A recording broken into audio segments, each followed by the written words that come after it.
Oh, are you serious?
Okay, and we are back here on Couch Coach Live.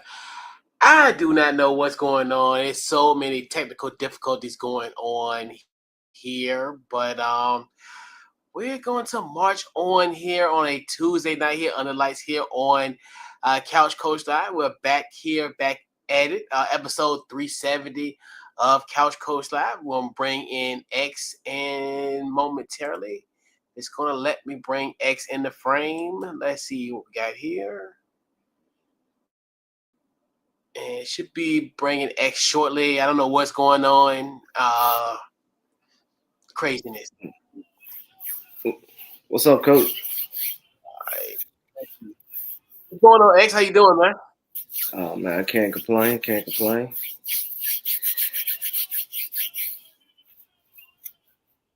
All right. Yeah, man. So we're back. Okay. So we're back at it here on another Tuesday night under lights here on Couch Coach Live. Yeah, man. So we got a lot to talk about today. We'll talk about the Monday Night Football game, recapping the Cardinals win over the Cowboys. We'll also discuss some NFL trade deadline. A lot of stuff happened today. It was kind of, I thought it was gonna be a little quiet, but now it definitely won't quiet out and went out with a bang. We'll talk about that.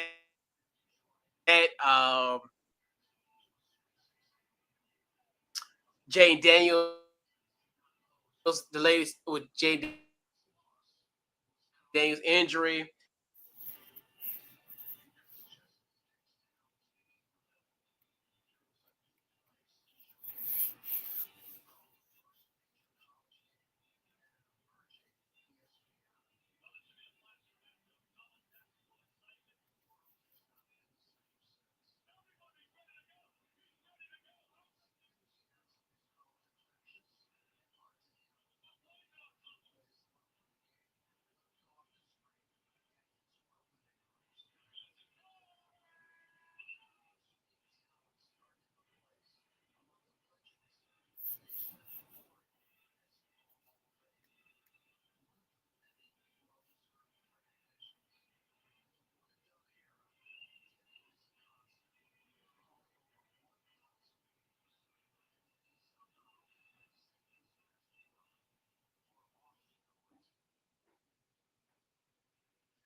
All right. Oh, you hear me now, X? We good? Yeah. Mm-hmm. All right. So I'm gonna talk. What's your thoughts on the Cowboy and whether the Cardinals win over the Dallas Cowboys last night? I really didn't get to see much of the game, um, but from what I understand, it's like the Arizona Cardinals have the Cowboys number. It's I think I don't what the last couple times they played each other inside of well, it didn't even matter where they played it. I just know the last few times they played the Cowboys, regardless if it was Kyler Murray as quarterback and like last night Jacoby Brissett. Some reason the Arizona Cardinals just have the Cowboys number. The Cowboys struggled in the secondary. They struggled to stop the run game. They made Jacoby Brissett pretty much look all world last night. And then I don't um I don't know what's going on with Dallas's offense. It, it's like they'll have a stretch of games where they look like they're top tier, unbeatable, and then they have games like this where they look non-existent. So I mean, I'm gonna give most of the credit um to the Cardinals. They went out, got a like I said, got a hard fought victory. Um, Yeah, that's all I really got. Because like I said, because I really didn't get a chance to really watch much of the game. Yeah, I was back and forth between that and it was with Arizona and Florida. So it was kind of one of those nights where it was a lot going on. It's kind of one of those nights where you have to have like picture in picture. So Yeah, it was kind of one of those where it was an odd night. Like it almost felt eerie. Like the Cowboys weren't gonna do the. Obviously, when you look at the Cardinals got out to a hard start, and then they just continued to a hot start. I did like the fact that Jacoby Brissett, he got a lot of guys involved. Obviously Marvin Harrison Jr. A lot of people have been looking at him kind of like as far as like being underachieved. He did his thing in that game. McBride, he did his thing. Um, do I necessarily think that Jacoby Brissett is the future of Arizona Cardinals? I don't know. I think this is just like maybe a potential one-off where, yes, he had a great game, but I don't think, he's going to be someone where you look at, if he continues to be the starter, that they could, potentially be a playoff-bound team. Yeah, they could still be in contention and play meaningful football for the rest of this month and a little bit of next one. But my personal opinion, yeah, it's just a one off. And like you said, Dallas always kind of been like this, especially this year where they look good one week and then they look bad the next. Where it's just like, but in this case, ever since the Commanders game, they've been looking terrible. Obviously, a terrible loss against Denver last week, and then also now coming back home and having a terrible loss like that against the Arizona Cardinals. But yeah, it just wasn't a night, and it is what it is. That's what the Cowboys kind of do. They have those type of games where it's just like, yeah, they look flat. And last night they didn't look good at all. Especially no. when we look at how when they deem as they have a prolific offense. Well, I think what was it? Every game they had like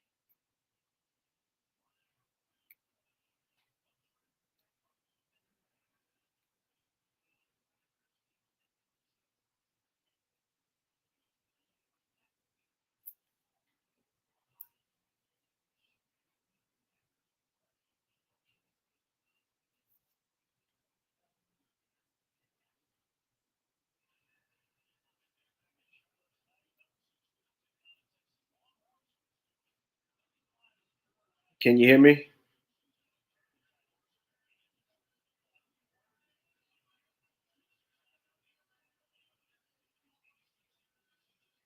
Can you hear me?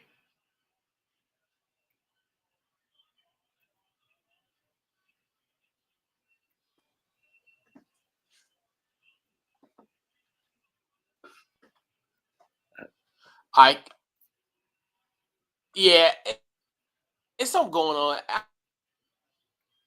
I don't know why my mic is going in. Huh?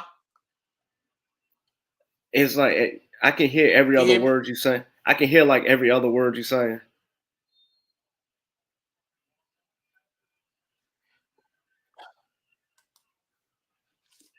Mm. All right, I don't know what's this thing. I don't know why this thing I can. All right, it's all right. Can you hear me now? Yeah, I can hear you.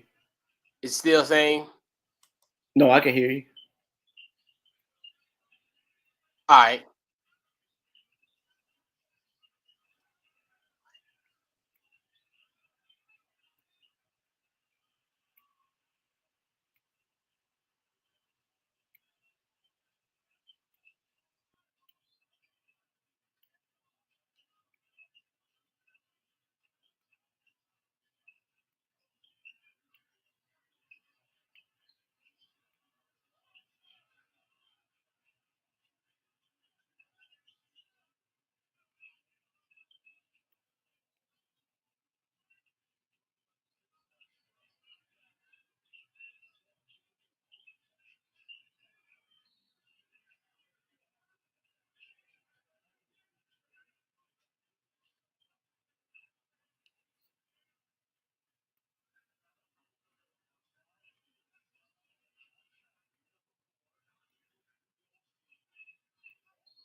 All right, I'm back. Oh, yeah, this thing. All right, so we're gonna talk about the NFL trade deadline. So basically, obviously we'll discuss the major trade deadline. So also we'll kind of discuss some sleeper moves that happened today. Well, not today, more so just what's been happening and over the last like 48 hours. So we'll discuss that. So what was your thoughts on the Sauce Gardner trade? Went to the Jets for two first round picks. So the Jets would get the Colts first round pick in 2026.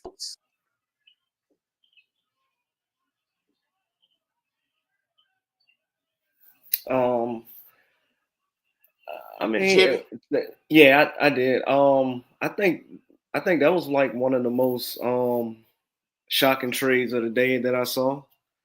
Um, it Okay. was a good it was a good pickup for Indianapolis to help shore up their secondary. And then I think the are about to enter rebuild mode. Um, but like it's kind of surprising because they just paid Sauce this offseason what they gave him a 4-year extension, 120, I think. So I mean, I was like I said, I don't think I've ever seen where a player signs a Mhm. contract extension in the offseason and is traded.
All right, I should be good now. I don't know what's going on, but Yeah, so going back to the with the trade deadline, I mean, I get where the Jets were going. I mean, you got it's like they're going nowhere fast. So, like, I know we had talked about it earlier in the summer, like when they locked up him and Garrett Wilson, that'd be that cornerstone of the future, what have you. And then I don't think no one really envisioned that they were going to have such bad of a start. So it's kind of one of the things where, hey, maybe we just need to cut bait and then just get draftable assets. And obviously, another deal they got was, with Quentin Williams, sending him for a second round pick for Dallas. So, I mean, and they get a second round pick this year, and then they also get a first in 2027. So essentially, they're going to have 3 first round draft picks in 2027. And then um, this year they had the Colts first round pick, and then their pick, and then Dallas' second. So I see where they're gonna get draft assets, but the only thing about that situation is you got to hit on those picks. It's great in theory to get that draft asset, but you need to hit on those picks, and that's going to be the problem going forward. Where hey, you got to strike it, strike those deals. You got to get another Sauce Gardner, you got to get another Quentin Williams, you got to get another one of those type of players in those draft picks. Yeah, but don't forget they also traded Michael Carter to the Eagles for Philly, some for yeah, draft Philly, yep. capital So yep, too. So, like you said, I think yeah, I think the writing was on the wall after they went 0-6, 7, 0-6, yeah, because 0-7. Yeah, yeah. yeah, So yeah. Mhm. yeah, so like I said, the writing was on the wall. Like you said, the team was going nowhere fast. I think that team before Aaron Glenn got there was like built for to make a run when they had Aaron Rodgers. And then once that didn't work, Yeah. I think a lot of the pieces. Well, they also lost players too during that time, injuries, whatnot, and then you lose players to free agency. So they didn't have the same team that they had when they first acquired Aaron Rodgers. So that was kind of a win now move back 2 years ago, and what happened? Aaron Rodgers tears his Achilles within the first series of that game, and then from there it just went downhill. So the Jets hitting the Yep. restart. So the Jets hitting the restart button is, I think it's a good thing. It'll be a fresh start. It'll be a way for Aaron Glenn and the GM to go in this draft and find players that can fit the type of culture that Aaron Glenn is trying to build for the Jets. Um, quick question, Coach. Because I know I didn't hear anything, but did you hear anything coming out of the Jets Yeah. locker room And then about Sauce being like unhappy or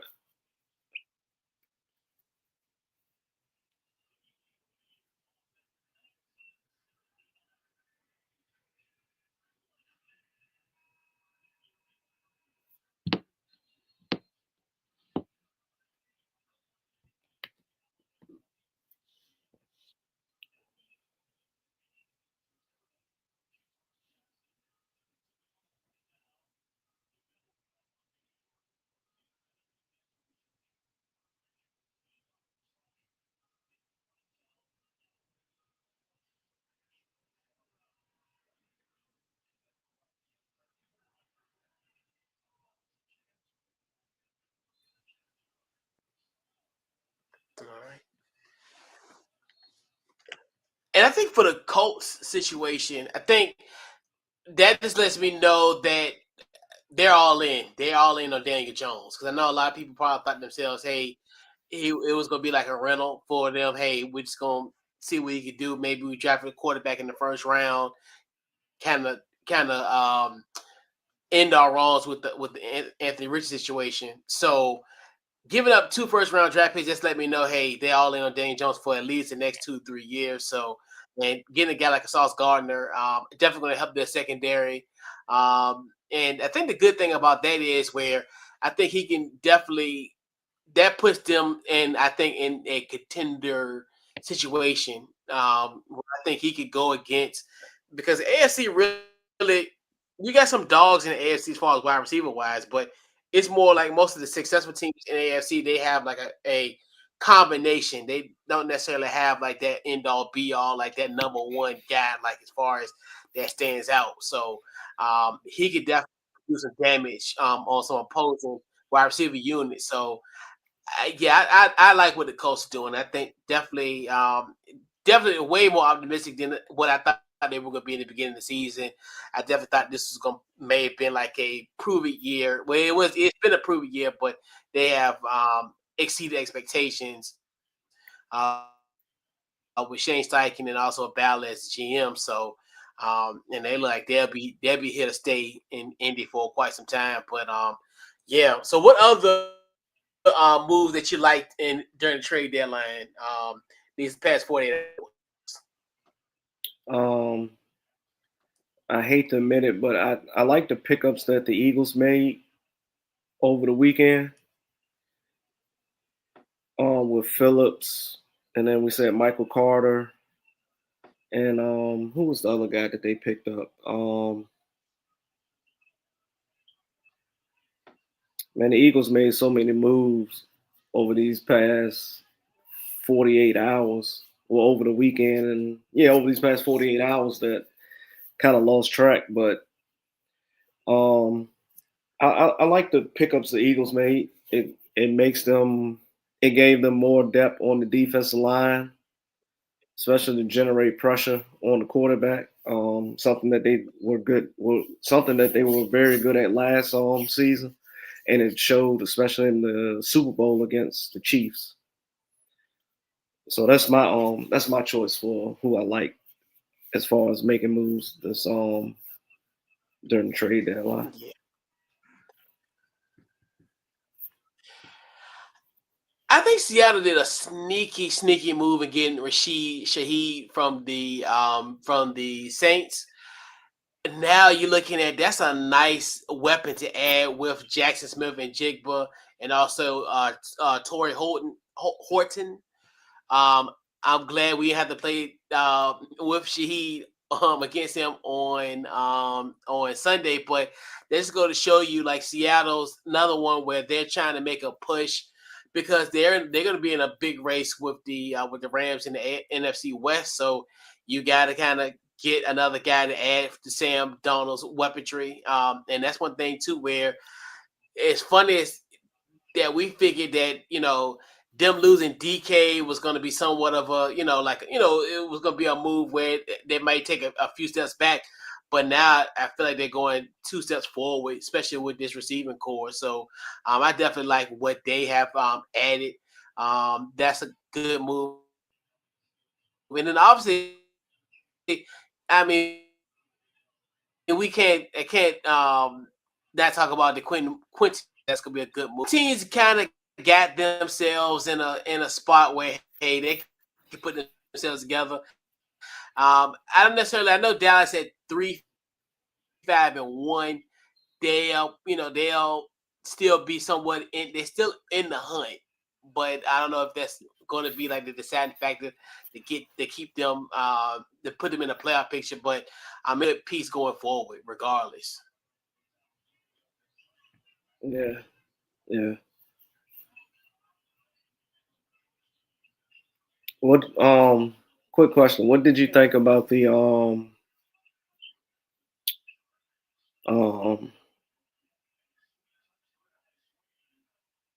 the Baltimore pickup?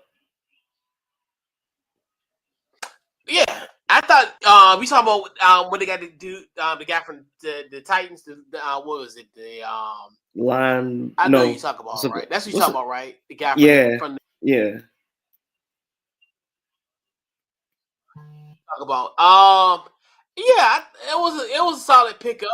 I definitely think he'll be great in this in that Baltimore system. Will he resurrect their defense? No, but I think it'd be a nice piece going forward for them. and they're another team. This might be similar, not as far as the impact wise, but I definitely think it can help them because they're another team that still. I still think there'll still be a playoff team. I know a lot of people are looking at it because, but Baltimore's starting to get back on the road. This is kind of get to a point where they're starting to play their better football. I mean, obviously, I know people like, well, they beat the Bears and they beat the Dolphins, but regardless, they beat them. So Hmm. they're now on a winning streak. So um, yeah, it could be a solid move for them going forward. Yeah, I don't necessarily think it's gonna necessarily be this major acquisition, but it's a solid acquisition. I think it's enough to put them back in the hunt for to win the AFC North.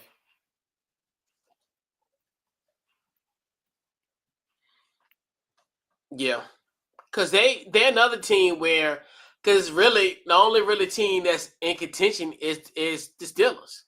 Yeah. So I mean, even though they look good against the Colts, but that's still another game where we'll talk about in the takeaways, but it's still a two-team race, regardless of how people feel. I mean, it's not quite Hmm. over quite yet, but Pittsburgh got a huge advantage at this point. But we know how the tables can turn quickly. Yeah. True. True. Yeah. So we'll talk about Jayden Daniels' injury. Obviously, if you watched the Sunday Night Football game, pretty much that was a 38-14 game where the Seattle Seahawks won. It was 7 minutes to go in the fourth quarter. The Commanders was down by 31 points, 38-7. Jayden Daniels goes down. It looked like a very gruesome injury when you seen it live. Um, Pretty much it's a dislocated elbow. The results were negative, so there really wasn't no fracture. It's more so just a dislocation of the elbow, and also a good prognosis. He was not added to the IR. Obviously, a lot of guys went on the IR this week, including Marshawn Lattimore, who tore his ACL. Also, Christian McCaffrey, who broke his collarbone in that game against Seattle. What are your thoughts on Jay Daniels' injury? I know a lot of people were saying should he have been in the game, being down by 31, and then just the severity of the injury. Um. Yeah. I didn't see this the injury happen live because by that time y'all it was what, like you said, 38-7. I think I said this game was over. I cut the Seven. TV off. So I found out about the injury when I woke up the next morning and just so happened to check Twitter, and then all I saw was prayers for Jayden, and I said, "What happened to Jayden Daniels that fast?" From the time I stopped watching the game until the time ran out on the clock, and then as usual, they have the replay video floating around, so I got an opportunity to see it, and like you said, it was a gruesome injury, but like we said, luckily no real damage, no fractures or anything. So what the timetable on that type of injury is what, 4 to 6 weeks, um, Yeah, generally four or to six, and that's why I like. And then to consider the fact with them not putting him on IR is huge. That's why I wanted to make an so. inference of that because yeah, about 4 to 6 weeks. So let me ask you this, Coach: when he does get healthy and comes back, would you play him, or would you just have him sit out the rest of the season?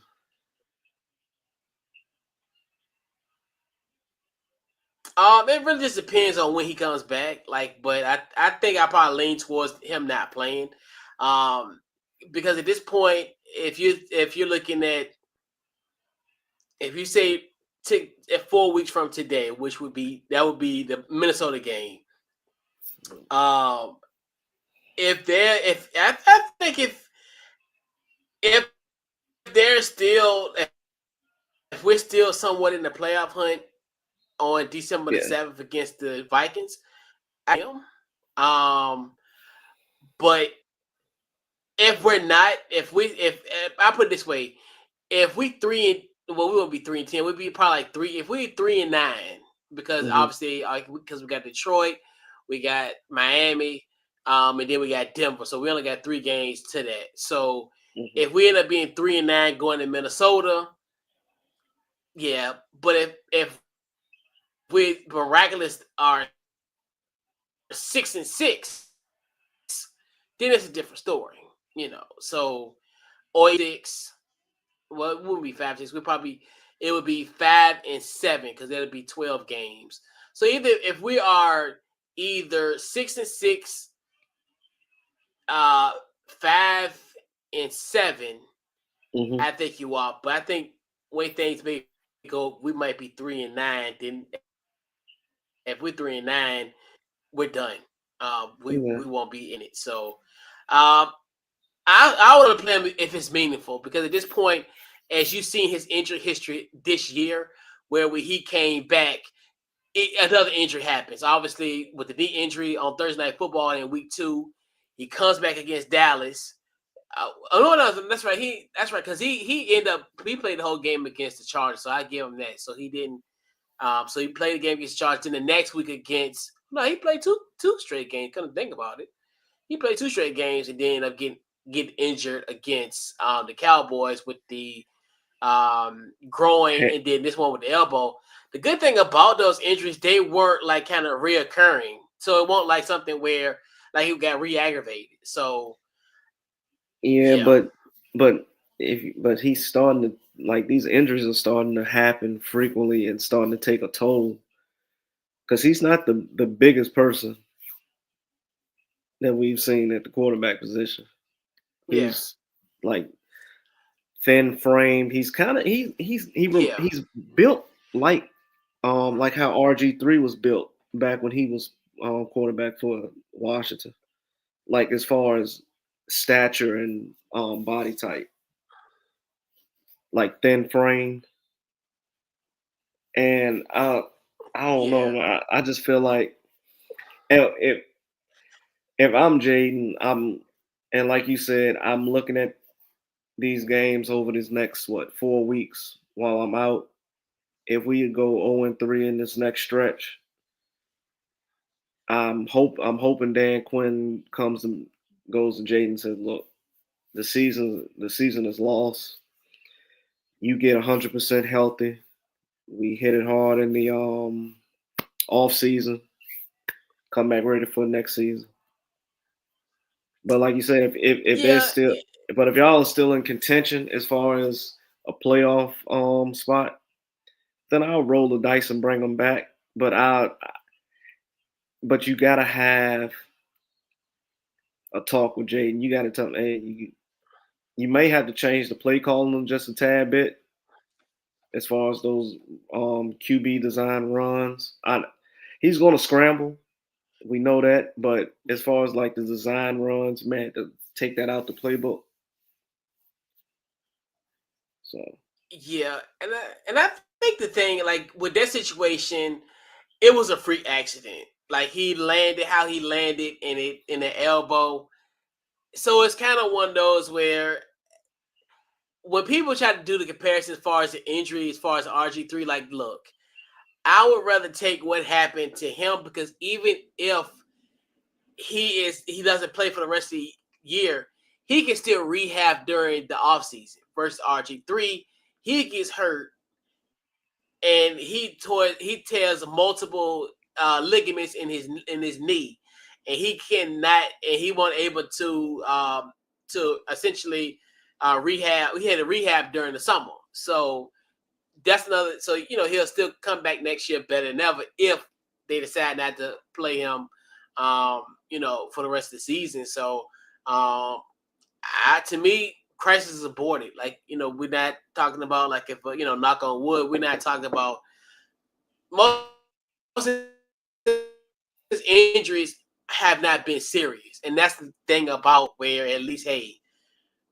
you know, he has missed some time, but even when he had came back, he still showed some flashes that that knee really didn't affect him, and it affected him, but it won't like situation where it derailed him. Like he still was able to play at a high level, as we can see against the in those 2.5, well, not 2.5 game, but that even the Dallas game. But yeah, you would take it. I mean, especially when you seen it, if you seen it and you're like, well, and then obviously uh, they had the cart out, but he didn't take the cart. He wanted to walk and they had him in the air cast.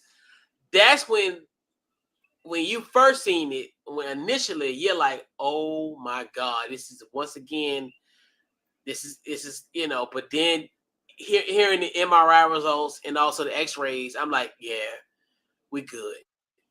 Crisis aborted. We're gonna be all right because it looked worse than what the extent of the injury was.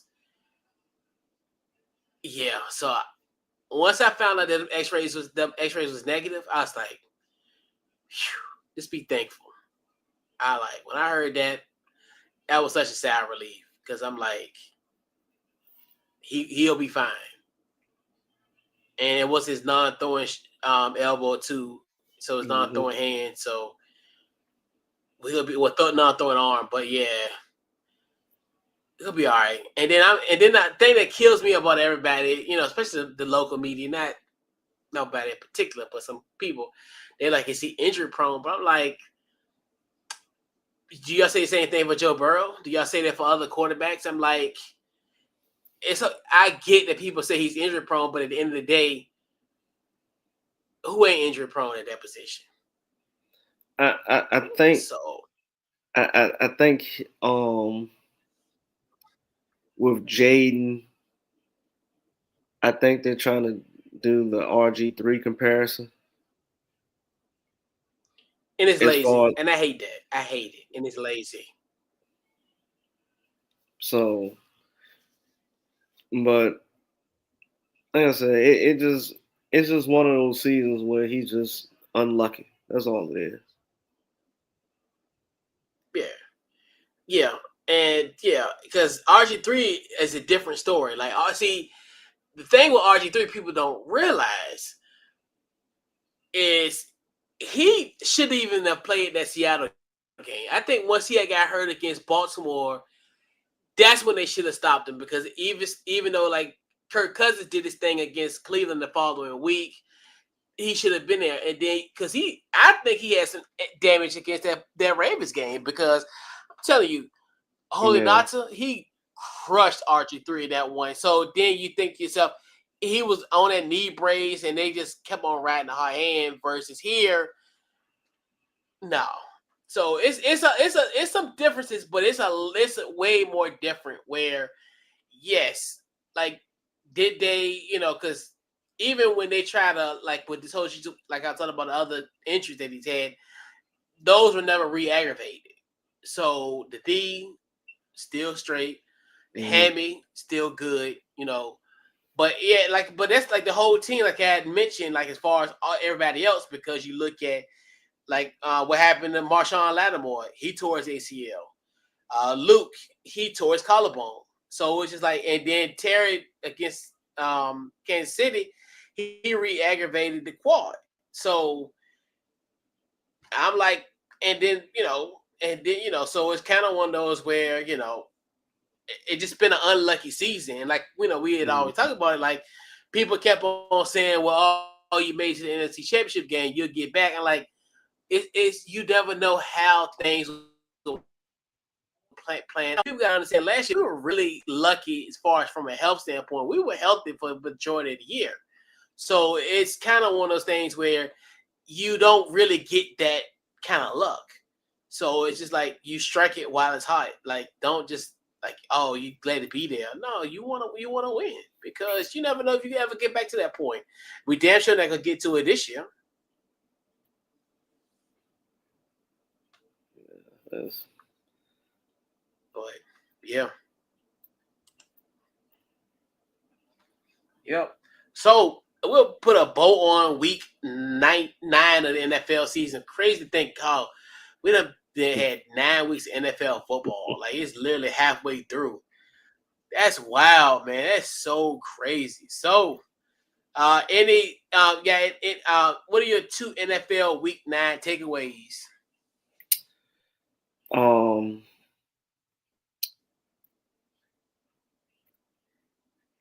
I don't want this to sound like hate or anything because it's a divisional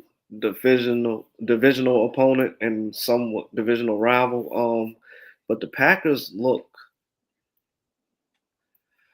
I don't want to say they look bad. They look um fraudulent. Lost. They look Mm. fraudulent as far as the way they looked against us in week 1, and then they had the bad loss to Cleveland, and I felt like they were the better team against Dallas, but they ended the game in a tie.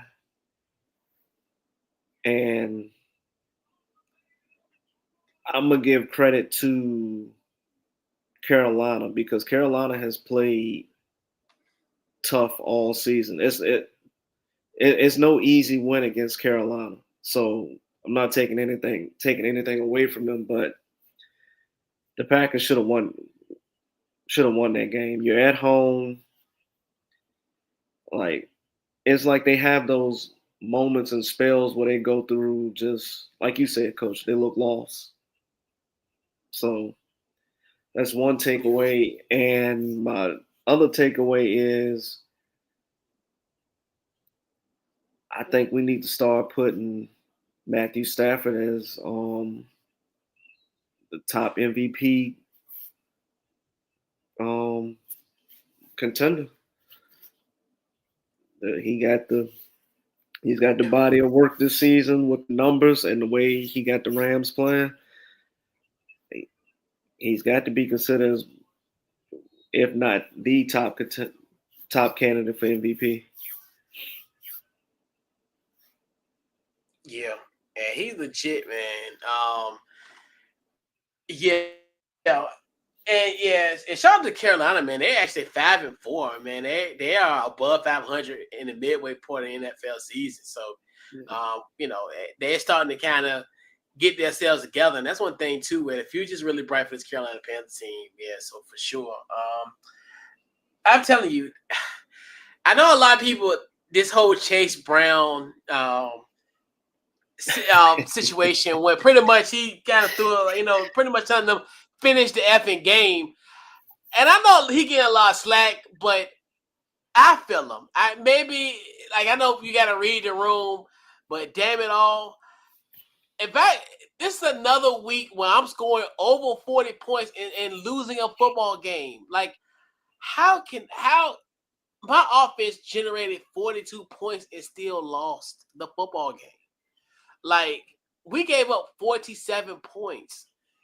And I understand Chase Brown's thoughts. And it's kind of one of those where it's like the good versus evil on one shoulder, and he just I know there's a time and place for things, but if I'm Chase Brown, I understand him completely. Like I'm pissed for him because yet again, like we keep on talking about it. Yes, you can have this prolific offense, but that defense will always let you down every single time. I know we talked about the whole situation with Joe Flacco going to Cincinnati. I didn't think it was going to be like this. He's played very well for them, but that defense, it just can't bail them out. And I feel them. I mean, you just think about it, and it's probably just a constant reminder week in and week out where hey, we come out to play, but that defense just lets us down each week. So I get, and I think that's just more so a frustration. Yeah, and I understand sometimes you have to have tact in that type of situation, but you can just tell he's frustrated, and I don't blame him. I mean, I, I do not I, blame him. I would be pissed. I feel like a lot of the players on the offense end are frustrated with the defense with the defensive side Yeah. of the ball. But you can't. It's a time and a place for that. Yeah. You shouldn't have Yeah. Mm-hmm. aired out your Said. grievances about the defense. That's something that you keep in house, and when the cameras aren't Yeah. on, you say it there.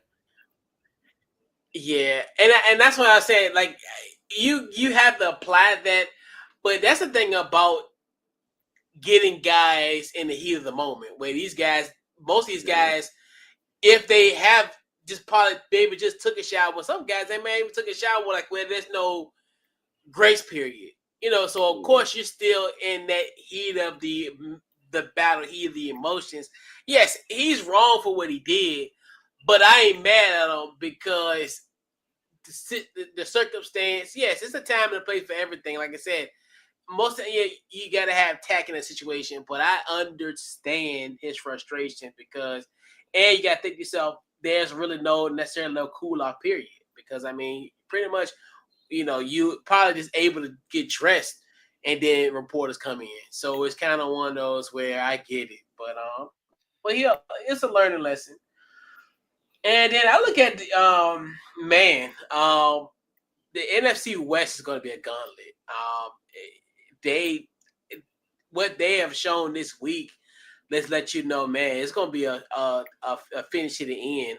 Look at like you talked about the Rams, what they did, destroyed the Saints, and like you said, Stafford doing this thing. San Francisco win with even wounded, losing Michael Williams. Got the job done against the Giants. Uh, obviously the Seahawks making a statement win against the Commanders, and then also with the Cardinals beating the Cowboys. It's you know, I thought it was. I think going into the season, I thought this was going to be like kind of San Francisco's division to win. When I was more so the Rams, because I had the Rams winning the Super Bowl. But now Seattle has came out and really have became this team, especially now getting rid of that of a Geno Smith, and now you insert Sam Darnold, who's playing phenomenal. That dude was he was like 15 for 15 against us in the first half. Like at halftime, he did not. He had 0 incompletions. He So, carved us up. so let me ask you this: Yeah. staying in the NFC West, if you're Sean, why am I San Fran? Mm-hmm. Why am I blanking on his name? Cal Shanahan or Yes, the coach? Yeah. yes. If you're Kyle Shanahan, when do you make this switch when Brock Purdy come back. when Brock Purdy is About Brock available to come back? Purdy or Mac Yeah. Jones? Do you make the switch, or do you ride the hot hand? I'm gonna ride the hot hand. But you just paid him all this money, so you know how the money comes into play.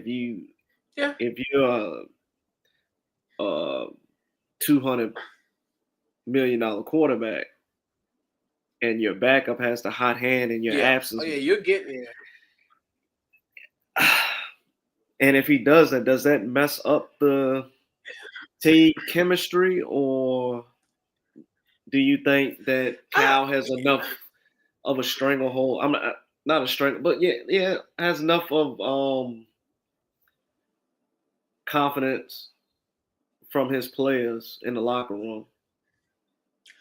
Yeah, I think you ride the hot hand. I mean, especially in this year, since you had so much injuries, like you want to kind of see what the y'all. But the funny thing is, yeah, she gave him that big time money.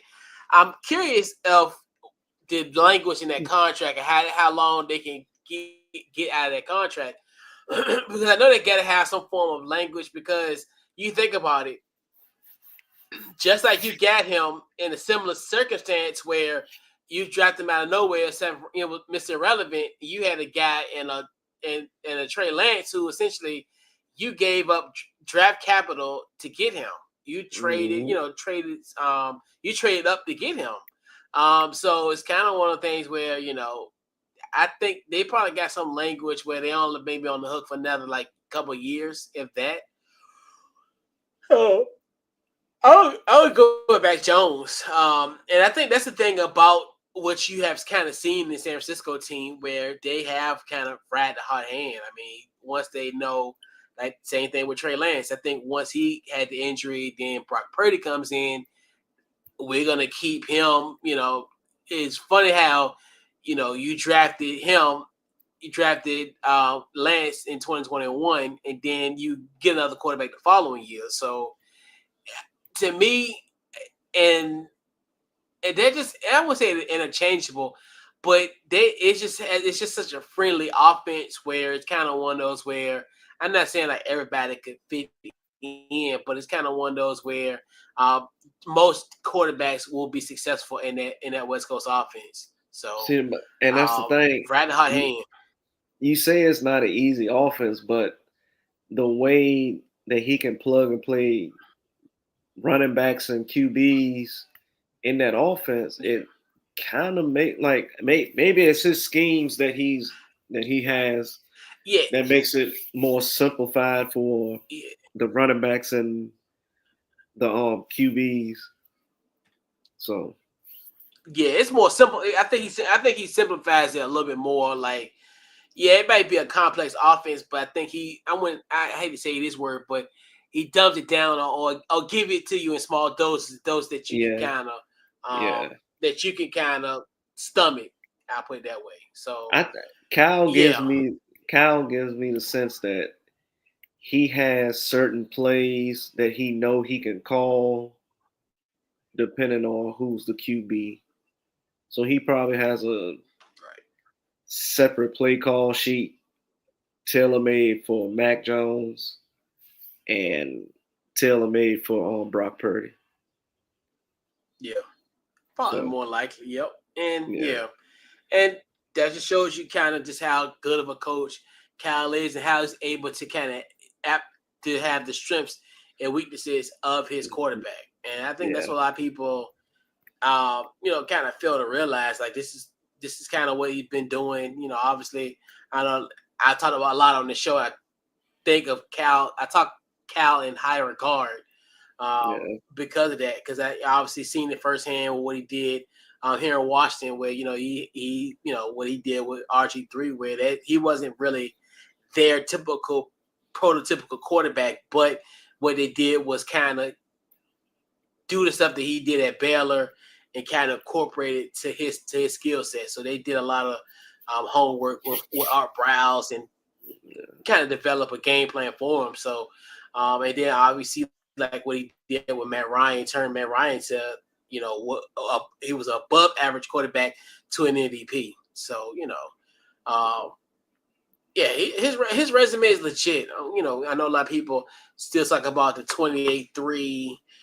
and then obviously when he was up at 10 in that, one would say it was the first one. It was I guess that was because yeah, that was the first time the Chiefs. That was the first Chiefs Super Bowl when it was up when the Chiefs was down by 10, and it was both Super um Bowls, both set a Super score. Bowls, I think that was both that first year. I think. no, it was both Super Bowls. San Fran and the Oh, Chiefs that they had a they was up by 10-point 10. lead up by 10 in the fourth, both and Oh yeah. Oh yeah, yeah, yeah. The most recent one, yeah. mhm, And so the one that went to overtime. That's right. Because that one went to mhm, overtime. Yeah, that's right. yeah, I so forgot all about that one. Yep. Cause yep. Yeah. Yep. So we'll talk a little college football. We're gonna talk about Hugh Freeze was fired. So now I think we have 9 college coaches that college vacancies. I put that way. So with Hugh Freeze, he was fired on November. Matter of fact, he was fired 48 hours ago. He's recently fired. He had 15-19 record at Auburn, and 6-16 in SEC play. So with that being said, Hugh Freeze is fired. I know we keep doing this exercise. It's weird to think that we've been pretty much been doing this pretty much since like September. I mean, obviously obviously the initial firing of the Sean Foster and Brett Pry, and then obviously we talked about James Franklin and this in the third. So with that being said, who should be the next Auburn head coach? Uh, I'm gonna let you go first, Coach. Then I'll pick it back off of you. Um, it, this is the thing. What I find so interesting when we do this exercise. It's so many guys that are linked to these jobs. I mean, I feel as though at the week after Thanksgiving, once the regular season is over, right before we find out who's going to college football playoff, it's Mm-hmm. really gonna be like musical chairs. I mean, it's gonna like I still for the life of me don't understand why there's pretty much 10 vacancies in college football already, and we haven't even got to Hugh Freeze said that's November 2nd, but we really haven't even gotten into the month of November and all these coaches getting fired. And it's like, yeah, we can link all these guys, but it's gonna be like musical chairs where. But the funny thing about it is, it's not even gonna be about the situation who gonna be sitting in the chairs.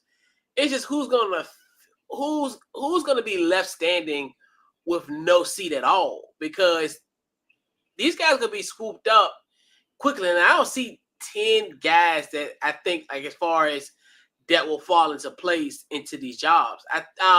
It's just, and it's weird because I always feel as though, especially for this, and I know coaches are different when it comes to, they're not like normal human beings. Hey, I'm gonna stay in a stable environment where I know I'm gonna be good. I don't have to worry about anything. But I know coaches love challenges. So with that being said, I look at Brent Key. Obviously, I think Brent Key will always come up on everybody's coaching list. The coach of Georgia Tech, Mm-hmm. um, Elijah Drinkwitz, the Mizzou coach. That's another one where if you're a normal human being, just stay at Missouri, because Missouri is Missouri.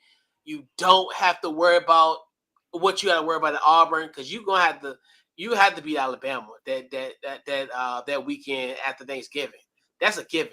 Like if you Mm-hmm. can't win that game, you out of here. So Yeah. you look at that. And then also Clark Lee, Vandy. This is another one where I don't like this kind of remind me almost like a James Franklin type situation, where when he went to Vandy, he turned that program around. He goes to Penn State, turns that program around, and then he gets fired because he has one bad year. And that's another one where you could be at Vanderbilt and be fine. Like, I wouldn't say he's going to get a statue, but he'll be a coach that could be there for 10 plus years potentially. Yeah. Um, um, Kenny Dillingham potentially at Arizona State. He's okay. I like him. He's a good coach. Some about him, I wouldn't. His speeches, he got a message, but his delivery is not like I would run through a brick wall with him. Yes, he has great.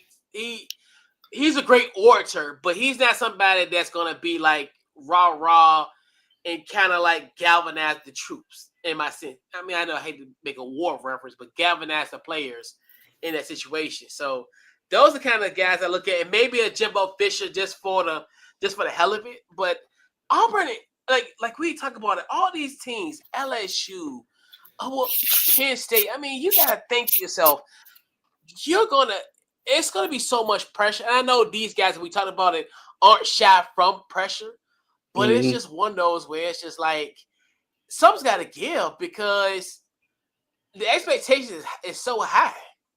See, see, piggybacking off of you, Coach, it's hard to pick a candidate because college football, like, is unlike the NFL, where coaches will leave the school and go to another school at the snap of a finger. So it's kind of hard to like pinpoint actual head coach, their next head coach, because you got to see like how the dominoes fall. Yeah, Because we got, it's gonna be more head coaches getting fired yeah. within these next few weeks. Um, so, I mean, Auburn's head coach might be somewhere on the sideline Saturday coaching somewhere. Yeah, yeah, So I and and none and this one of those things where like to me it's not a like now I can understand that these like okay UAB is a job and okay that's cool but then you got blue blood programs like LSU, Florida, like Penn State, like Mhm. and I don't see no and obviously the guys that we talked about when James Franklin got fired not gonna be available because and shout out to Indiana for locking up Signetti and then Nebraska for giving Matt Rule an extension. And I was like, that was the smartest thing that Nebraska did. And that's another thing too, where it's just like, and I think that's going to probably backfire as far as getting rid of James Franklin too early because you gave those opportunities. Because guess what, you could have had a deal where, hey, I got rid of him the weekend after Thanksgiving. And guess what? I could have got a Matt Rule and just swept the money and just gave him more money. But now you allowed Nebraska to essentially, extend him. So I'm like, y'all keep trying to fire these coaches and prematurely for these schools to go and re up the guy that you want because and I would have just sent a pride. I would have in the dead of night. I would have got a plane to Matt Rule in the middle of the night and would have gave him a blank check. But you can't no more. and another thing, coach, a lot of coaches can't coach in the SEC. Yeah, So that also plays a factor. Like you, I like we all know the SEC is the cream of the crop when it comes to college football. So I'm not just we talking about college football right now, but we know how they are in college in basketball, baseball. They're mm-hmm. like the cream of the crop, but especially in football. So just you can't just pick anybody. Yeah, And I don't think Auburn's just gonna pick anybody. I think you got to be one of those coaches that can coach in SEC because that's a gauntlet. yeah, So yeah, and yeah, like we were talking about Drankwitz and Coach Lee. That's just the next level. So it's kind of one of the things where they are familiar in the SEC with that type of experience, and it's kind of like because, but then I said coaches love challenges, so I can kind of see one of them potentially taking on that challenge to say, hey, well, if I could do this at Vanderbilt, if I could do this at Missouri, I could do this at Auburn. But then, because they're willing to take that chance. And we know like when it comes to with these teams, it's must. Everybody wants them every team wants to go to the SEC, to the college football playoff. And the crazy thing about all that, all these teams that like I know Florida, that's the expectation. LSU, that's the expectation. Auburn's the expectation. But the thing about the college football playoff is only a few of y'all gonna make it every year, and we're not even talking about the other teams. We're not talking about that you go against the Georgias, the Texas, the Alabamas, mhm. other teams in Texas A&M, especially at this point this year. So it's it's like you said, it's a gauntlet, and it's one of the things where you have to be ready for it, and that's why I like. And I don't, and like you said, I don't think that's gonna be. It's really gonna be musical chairs because one of these teams it's gonna be interesting how fluid this process is gonna be. Like what's gonna be the first domino to drop, and then vice versa. Because to me, obviously, I know James Franklin could be in play. Obviously, he could be play for one of these jobs. But my hope is he go to Virginia Tech. But that's just my thought process to it. But but I don't know, man. It's and the sad thing about it is, and it's gonna get even worse. Oh yeah, they not done yet. Oh yeah, oh yeah. Cause More we, firings to come. yeah, cause I mean we got major teams. I mean, what you got? Virginia Tech, UCLA, Florida State. Penn State, UAB, Florida State. Yeah, well, she ain't got fired yet. Norvell didn't get fired yet, right? I mean, not yet. I He ain't got hate. officially fired yet. Yeah, but Yeah, I yeah. That's right. think What's open now? Yeah, it's good. That'll yeah, be another one. yeah. Yeah, Unless he can somehow turn around the season, because you get him got to okay, you got you. see. Do you Yeah. think? So Do far you, as known vacancies, we got. Mhm. I was gonna say. I just had a quick question. Do you think if he can turn around the season, get to a bowl game, win the bowl game, do you think he gets another season? Nah, I think he's done. I think he's done as well. And Okay. it'd be more towards the end of the year type of firing. But yeah, I mean, because I think I want to say there's 10 openings because it's UCLA, Virginia Tech, Penn State, UAB, Oregon State, LSU, Florida, Auburn. I think I'm missing maybe one or two, but yeah, it's like 8 or 9 jobs that's available, Oh and yeah. Oh yeah. I don't see, and that's just now. I mean, as far as the firing wise, because yeah, but speaking of we were talking about a coach that's essentially that's got fired. Now I want to hear your thoughts on Coach Prime. So my question is this Coach Prime last year at Colorado? Um,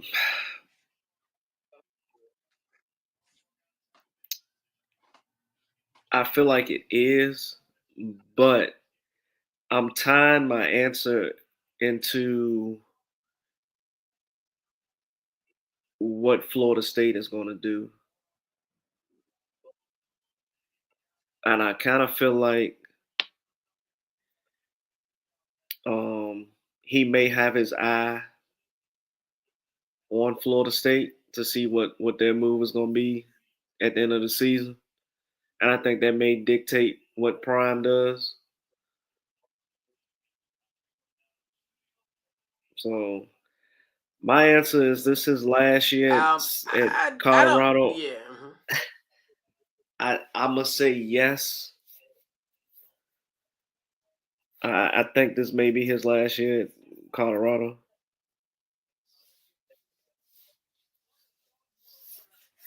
I'm going to say no because I think with him just getting that extension, obviously, I mean, guys get extensions every day and get fired. I mean, so that's not really like a standing point.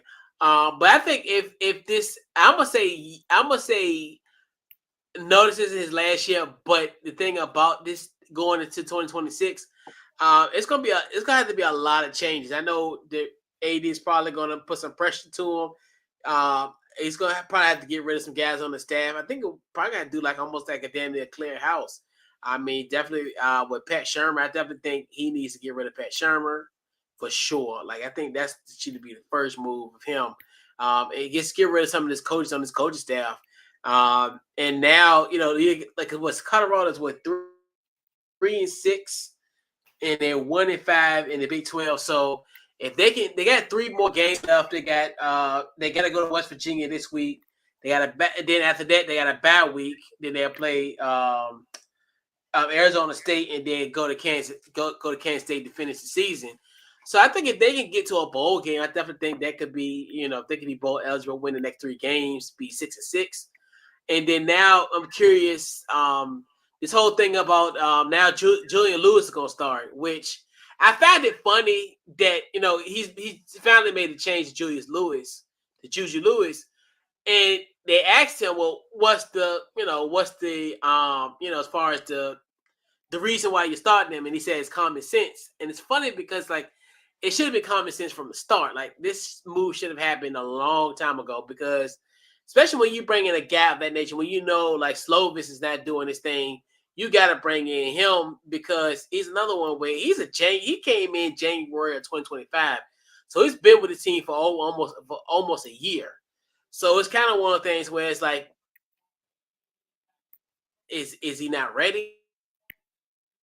Like, but then it's kind of one of those things where it's like, why isn't he ready? I mean, I can understand he came during the summer.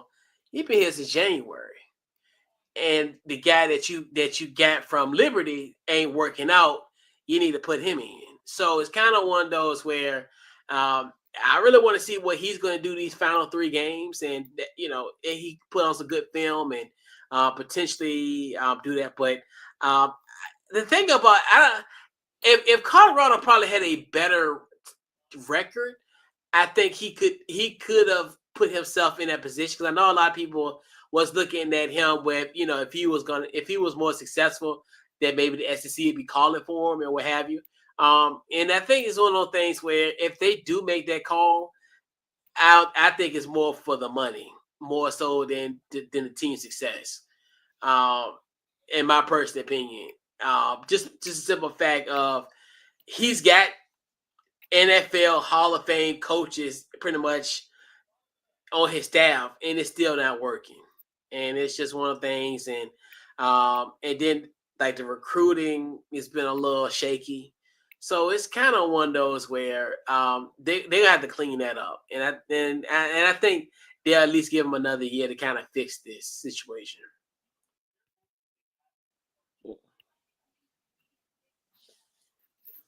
But but yeah, I'm telling you, man, rough times in Colorado. Yeah, but also we got to factor in his health too. Um, Oh yeah, absolutely. And I think that's another thing where, yeah, um, and I think that's another reason why, my personal opinion, a lot of people, and that's what I don't like about. Like, I try not to talk about Colorado because you know how Colorado, they kind of in a weird way elicit different types of emotions. Because yes, I agree with you on that one too. Because him missing the entire offseason, and then of course you're gonna have a jackass that's gonna say, "Well, that's an excuse." I mean, I wouldn't call that an excuse. I mean that happened, so it's not like a yeah, situation where, yeah. I mean, if you're, that's another thing too, where that was another contributing factor too. So I think that will give him the benefit of the doubt.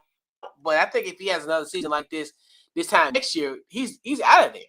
So that's another factor. I don't hate when people say it's an excuse, but it happened. So most people, if you think about it, if most coaches aren't around during the off season,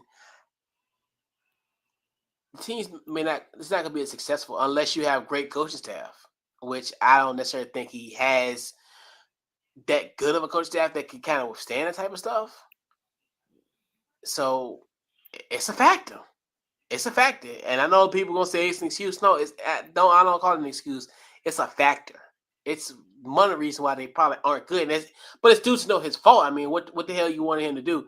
Stay there and and don't get treated. yeah. So it's a factor, no doubt. Hmm. But I know I can hear somebody. I can hear Johnny 18418 that's living in the basement eating his grandma pot pie saying y'all giving them excuses. I'm ready for that jackass comment. But uh, it's a factor. oh yeah. But Mhm. yeah, he'll get a year. And I think the thing about it is because it's probably gonna be almost similar like to what's going on. We're having that Bill Belichick with comparing the two. Obviously, Bill Belichick had a hell of a run in New England, but towards the end, the twilight of the situation, Bill Belichick got some leeway. that he made Mm-hmm. out of gap because of what he's done in the past. The same thing here with Colorado, where the station, although it may not translate in wins and losses, but he has put butts in seats. He has helped generate buzz for this team. So that I don't think if he leaves, you're not never going to get that type of that buzz from this program ever again, unless because I think those days of them being good in the '90s and the turn of the century are over with. I mean, Colorado's going to be a good team, but they're not going to be a team that we look at and be like, man, we're going to be appointment television Mm-hmm. once he leaves.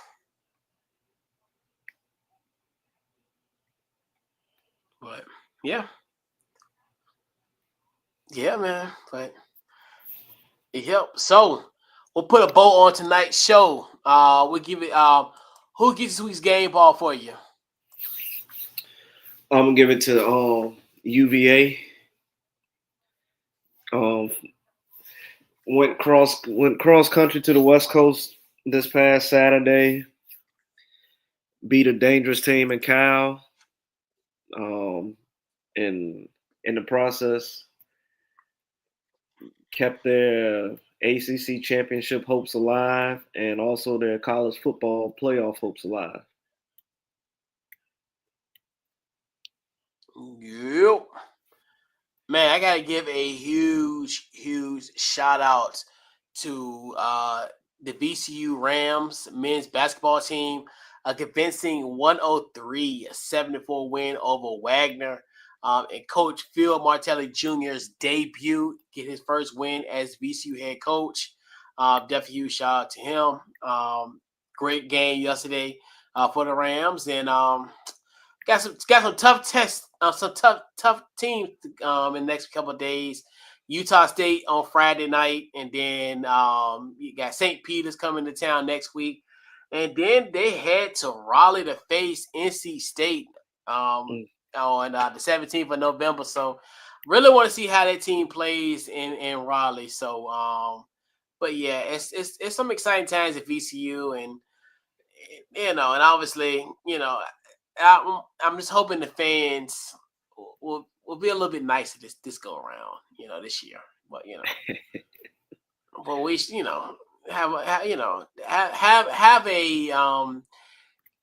have a mindset, have some clarity. I put it that way. Just have clarity. To understand, yes, this is a good basketball team, but there are going to be times where they're going to disappoint you, but it's not the end of the world.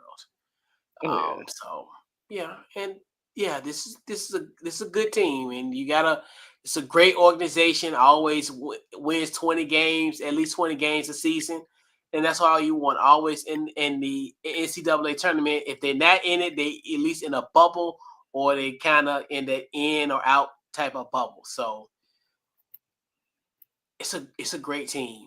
Just don't expect but they think this is like Duke or Carolina where you're going to the Final Four. You're not. It's a good team, though. It's a good team, but baby steps. oh yeah. Good basketball team, but don't this. Probably one of the best mid majors in the country. So just I just want the fans to just have some just be realistic. Man, just have fun with it. Oh yeah, Don't be yeah. so uptight. Yeah, yep. So, final thoughts before we head on out tonight. Um, Nothing really. Just ready for the UVA Wake Forest matchup this Saturday coming up. Okay, what they be at Wake Forest or at UVA? Oh no, they're in Charlottesville. Oh, nice. Also, they got back-to-back home games. Mm, No, well next week they go to Duke. That's Yeah, that's yeah, the 15th. Okay, okay, yeah, okay, okay, yeah, yeah. okay, yeah. Okay, yeah. No, Yeah, that's gonna be crazy. that's the one. That is the one. Oh, for sure. Yeah, that's gonna be legit. Yeah, yep. But yeah, man. Yeah, same.